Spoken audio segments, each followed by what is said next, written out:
मेरे हिसाब से इंडिया में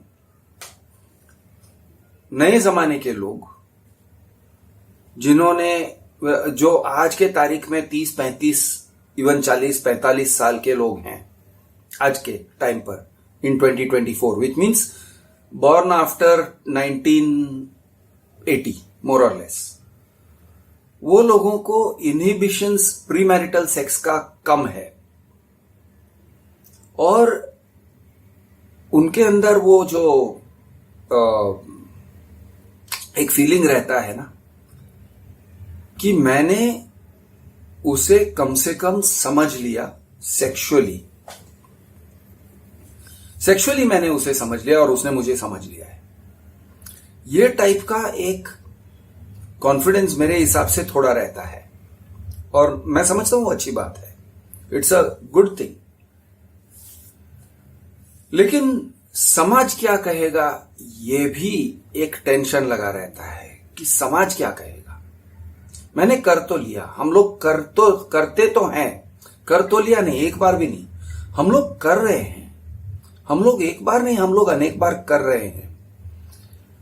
लड़के को मैं कुछ कुछ बता रही हूं या वो कुछ कुछ समझ रहा है कि मेरे पास्ट बॉयफ्रेंड्स हैं। कुछ लड़कियां ज्यादा ओपन रहती हैं और बिल्कुल आसानी से कह देती है, एक बार वो उनका रिलेशनशिप एक जोन के अंदर एंटर हो जाता है, उनका एक जोन के अंदर जब वो एंटर हो जाता है कि हम लवर्स होने वाले हैं, हम प्रेमी होने वाले हैं, प्रेमी प्रेमिका, और सेक्स होने वाला है या सेक्स होने की लाइक्लीहुड है, तो पहले से बता दो कि मेरे प्रीवियस बॉयफ्रेंड्स तो थे, मैं वर्जिन तो नहीं हूं, कुछ तो हुआ है।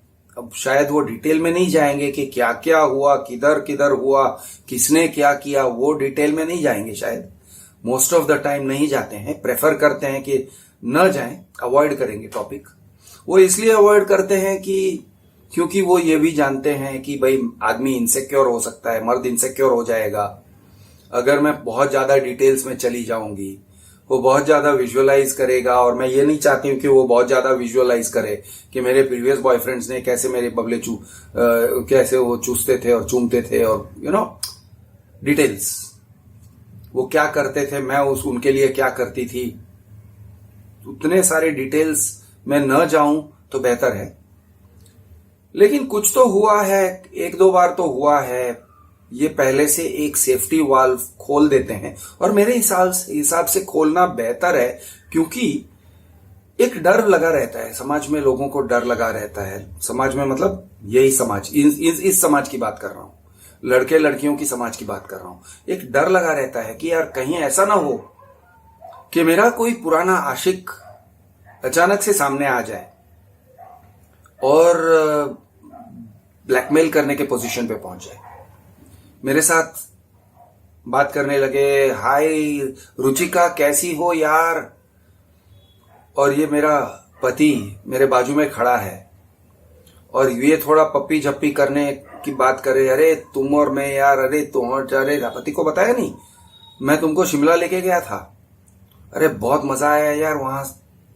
वो एक डर लगा रहता है। नॉर्मली लोग इस तरह से बात करते नहीं है, लोग सेंसिटिविटी को समझते हैं, लोग अपनी पुरानी सेक्सुअल बात करते नहीं है और यानी बहुत ही संभल के करेंगे कि हाय इशिका कैसी हो, हाउ आर यू, अच्छा ये मेरे पति हैं, हाँ नमस्ते जी, हम दोनों साथ में कॉलेज में पढ़ते थे। तो वो ये भी नहीं कहेंगे कि भाई मैं तो इसका आशिक था, पागलों की तरह इसके पीछे भागता था और फिर उसने भाव दिया और एक बार हम लोग शिमला गए और एक बार हम लोग महाबलेश्वर गए और बहुत घूमे, बहुत कुछ किया, हम लोगों ने बहुत मजा किया, लेकिन बाद में रिलेशनशिप चला नहीं तो शिट ब्रेकअप हो गया। और कभी कभी मैं इशिका को बहुत मिस करता हूं और उसके बारे में सोच के हिलाता भी हूं। अब ये सब कहने की बातें नहीं होती और कहते नहीं, लेकिन लोगों को, औरतों को डर लगा रहता है, खास करके औरतों को डर लगा रहता है, मर्दों को भी थोड़ा बहुत लगा ही रहता होगा, लेकिन औरतों को लगा रहता है कि कहीं इस तरह से वो बात न कर दे या इस तरह से वो बात को सामने न डाल दे विथ हो सकता है हंसी मजाक में और हो सकता है सीरियसली। इसको बाय द वे ये टॉपिक के बारे में डील करते हुए थोड़ा सा with a very light touch, एक मूवी था कभी कभी। अगर आप लोगों ने ये पिक्चर देखा नहीं कभी कभी, बहुत ही ब्यूटीफुल मूवी है। अमिताभ बच्चन और राखी और शशि कपूर, और शशि कपूर पति है और राखी उसकी वाइफ अचानक से एक दिन अपने पुराने लवर को मिल लेती है एक रेलवे स्टेशन में, अमिताभ बच्चन। और वो गाना है ना, कभी कभी मेरे दिल में ख्याल आता है, वो गाना आप यानी उसकी सिग्निफिकेंस बहुत है, वो गाने की सिग्निफिकेंस बहुत है, बहुत ही ब्यूटीफुल गाना है। और शशि कपूर का जो रेस्पॉन्स रहता है, क्योंकि राखी को लगता है कि उसे कुछ पता नहीं है और वो शर्मिंदा करेगा, शर्मिंदगी होगी। वो तो मेहमान बन के आ गया, उसको घर में लेके आया अमिताभ बच्चन को, और अचानक से शशि कपूर हंस देता है और वो गुनगुनाने लगता है, समथिंग समथिंग मेरे दिल में ख्याल आता है। और शशि कपूर हंस देता है, पति के रोल में है, हंस देता है। हंस के उसने बयान किया कि यार मैं सब कुछ समझता हूं यार, ठीक है यार, तुम्हारा एक पास्ट था, so what is the problem. हमारे जमाने में, उस जमाने में, ये शायद 1980s का मूवी है, बहुत ही रेवोल्यूशनरी थॉट था, बहुत रेवोल्यूशनरी था, जबरदस्त रेवोल्यूशनरी था। क्योंकि लोग उस टाइम पे ये भी एक्सेप्ट करने को तैयार नहीं थे कि पत्नी का एक प्रीवियस इमोशनल लाइफ रहा होगा। ये इसमें सेक्सुअल लाइफ भी नहीं है, इसमें सिर्फ इमोशनल लाइफ है, इमोशनल अटैचमेंट्स उन दोनों के बीच में। फिजिकल सेक्स हुआ था, ये सब कुछ बहुत ज्यादा डीप में नहीं गए, लेकिन ऐसे लगता भी नहीं है, कम से कम ऐसे बताया नहीं है मूवी में। लेकिन इमोशनल अटैचमेंट से भी लोग इतने डरते थे। बाद में आज हम लोग इमोशनल अटैचमेंट को भी एक्सेप्ट करने लगे हैं। हालांकि शायद इमोशनल अटैचमेंट को लेके ज्यादा डर लगा रहता है बनिस्बत के सेक्सुअल अटैचमेंट, सेक्सुअल रिलेशंस के। यार सेक्स हो गया था, एक दो बार हुआ, वो बहुत कैजुअल था,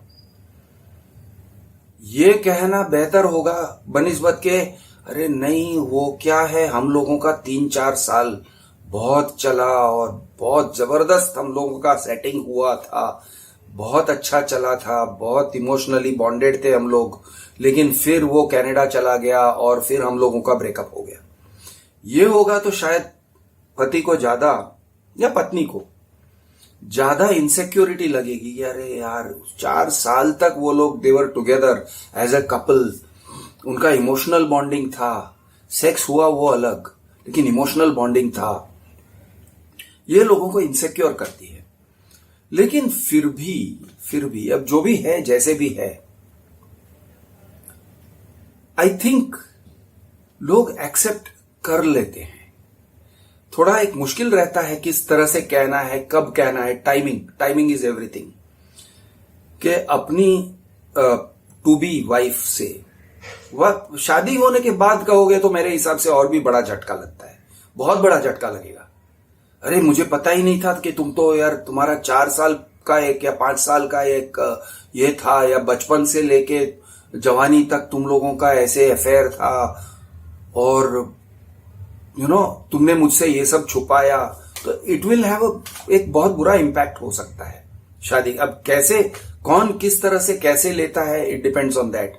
लेकिन लोग पर्सनली लेते हैं, पर्सनली लेने की जरूरत नहीं है, लेकिन लोग लेते हैं पर्सनली।